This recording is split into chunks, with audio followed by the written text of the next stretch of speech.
سمجھے میں.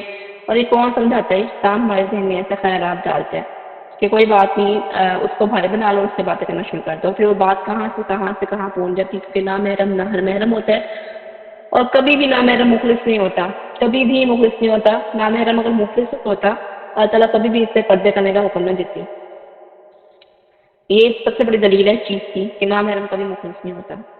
اور اللہ تعالیٰ پھر وہ یہ کہتا ہے کہ میں ان کے دلوں میں یہ وسوسہ ڈالوں گا، ان کو یہ ضرور حکم دوں گا کہ اللہ تعالیٰ کی پیدا کی ہوئی صورتوں کو بدل دیں. اللہ تعالیٰ کی پیدا کی ہوئی صورتوں میں کس طرح انسان بدلتا ہے؟ اپنی شکلوں کو چینج کرانا، پلاسٹک سرجریز کروانا. جو اللہ تعالیٰ نے بنائی ہے، ایک چیز آپ کو دی ہے، اس میں اپنی مرضی چینج نہیں کرنا. اور اللہ تعالیٰ نے ایسی عورت پر لعنت کی ہے. ابھی ہم یہ دیکھتے ہیں کہ اللہ تعالیٰ نے کس عورت پر لعنت کی ہے.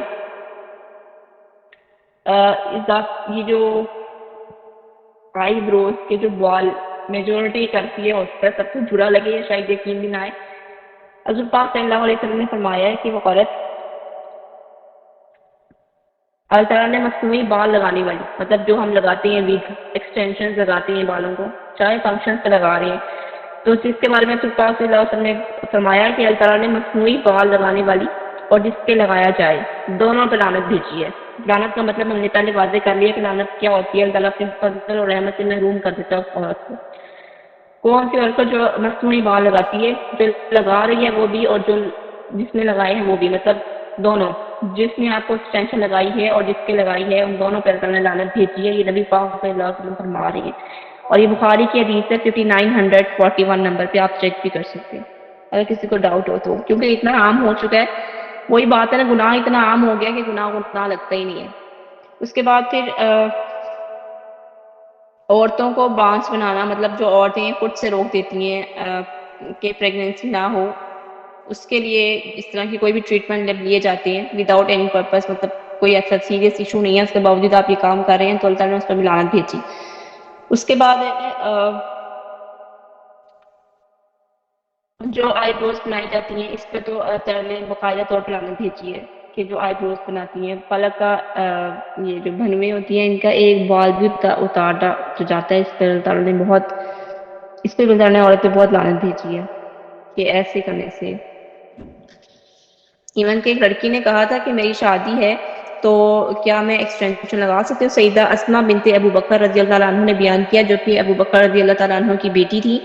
انہوں نے بیان کیا کہ ایک عورت نے نبی پاک صلی اللہ علیہ وآلہ وسلم سے پوچھا کہ یا رسول اللہ صلی اللہ علیہ وآلہ وسلم، میری لڑکی کو خصلے کا بخار ہو گیا اور اس کے سارے بال جھڑ گئے ہیں، میں اس کی شادی بھی کر چکی ہوں، تو کیا اس کے مصنوعی بال لگا دوں؟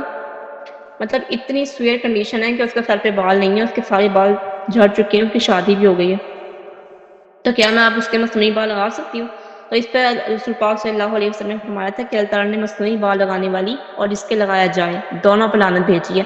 اور ہم کیا کرتے ہیں کہ ہمارے تو اللہ معاف کرے ایسی کوئی مجبوری بھی نہیں ہوتی ہے، اس کے باوجود ہم ایکسٹینشن لگاتے ہیں، ویگ لگاتے ہیں، اور اس کا جس طرح سے آج کل ٹرینڈ بن رہا ہے، تو اللہ تعالیٰ ہمیں اس سے بچائے. اور یہ جو شکلوں کو چینج کرنے والے ہیں، یہ بھی شیطان کی طرف سے وسوسہ خیالات ہے. اس کی کوشش ہوتی ہے کہ اپنی شکلوں کو بگاڑا جائے. آنکھیں چھوٹی ہیں تو بڑی کرا لو، ناک باریک ہے تو موٹا کروا لو، چیکس چینج کروا دو، دانت ٹھیک کروا لو، اس طرح کی چیزیں. لپس کی شیپ چینج کر لو، اپنے آپ کو چینج کر لو، مطلب بہت ساری ایسی چیزیں ہیں جو پلاسٹک سرجری سے ہوتی ہیں. اور انسان کا چہرہ صورت اور صفت ہے اور ذات کردہ، اس میں کیا کیا انسان چینج کر سکتا ہے. سیدنا عبداللہ بن مسعود نے بیان کیا، اللہ تعالیٰ نے گندوانے والیوں اور گودنے والیوں پر لعنت بھیجی، چہرے کے بال اکھاڑنے والیوں اور حسن کے لیے آگے کے دانتوں میں کشادی کرنے والیوں پر لعنت بھیجی. ہم یہاں پڑھیں کس کس پر لعنت بھیجی ہے.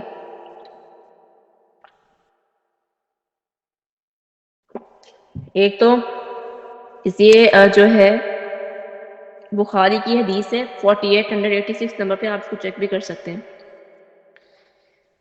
گوندنے والی اور گندوانے والی، مطلب کہ جو پلاسٹک سرجری کر رہی ہے وہ بھی اور جو کروا رہی ہے وہ بھی، دونوں پہ لعنت ہے. اس کے بعد بال اکھاڑنے والے، چہرے کے بال سارے اکھاڑ سکتے ہیں، ویکس کر سکتے ہیں، اپر لپس بھی کر سکتے ہیں، سب کچھ کر سکتے ہیں. صرف منع کیا گیا ہے آئی بروز نہیں کروانی، آئی بروز کروانے سے منع کیا گیا ہے. اور اس کے بعد آئی بروز جو کرتی ہیں ان پر اللہ تعالیٰ نے لعنت بھیجی ہے. اس کے بعد اللہ تعالیٰ کی پیدا کی ہوئی صورت میں تبدیلی کرتی ہے۔ یہ ایک سیدنا عبداللہ بن مسعود کا یہ کلام قبیلہ بنی اسد کی ایک عورت کو معلوم ہوا جو یعقوب کے نام سے معروف تھی۔ وہ آئی اور کہا کہ مجھے معلوم ہوا ہے کہ آپ نے اس طرح کی عورتوں پر لعنت بھیجی ہے۔ سیدنا عبداللہ بن مسعود نے کہا آخر کیوں نہ میں لعنت بھیجوں جنہیں رسول اللہ صلی اللہ علیہ وسلم نے لعنت کی اور جو اللہ تعالیٰ کے کتاب اللہ کے حکم کے مطابق ملعون ہے۔ اس عورت نے کہا قرآن مجید تو میں نے پڑھا ہے لیکن آپ جو کچھ کہتے ہیں میں نے تو اس میں کہیں یہ بات نہیں دیکھی۔ انہوں نے کہا اگر تم نے غور سے پڑھا ہوتا تو میں ضرور مل جاتا کہ تم نے یہ آیت نہیں پڑھی۔ اس کا ترجمہ یہ ہے کہ رسول اللہ صلی اللہ علیہ وسلم تمہیں جو کچھ دے لے لیا کرو اور جسے تمہیں روکیں رک جایا کرو۔ اس نے کہا پڑھی ہے۔ سیدنا عبداللہ بن مسعود نے کہا کہ نبی پاک صلی اللہ علیہ وسلم نے ان چیزوں سے روکا ہے۔ اس پر عورت نے کہا میرا خیال ہے کہ آپ کی بیوی بھی ایسا کرتی ہے۔ انہوں نے کہا اچھا جاؤ دیکھ لو۔ وہ عورت گئی، اسے دیکھا لیکن اس طرح کی انہیں کوئی بات بھی نظر نہ آئی۔ پھر سیدنا عبداللہ بن مسعود نے کہا اگر میری بیوی اس طرح کرتی تو بھلا وہ میرے ساتھ رہ سکتی تھی؟ ہرگز نہیں رہ سکتی تھی۔ یہ بخاری کا واقعہ ہے 4886 نمبر پہ۔ جو چیز ٹرینڈ بن جائے ہم اسے یہ نہیں کہہ سکتے کہ وہ چیز جائز ہو گئی ہے۔ جو حرام ہے وہ حرام ہے چاہے سب کر رہے ہیں، اور جو حلال ہے چاہے ایک بندہ کر رہا ہے تو وہ حلال ہے۔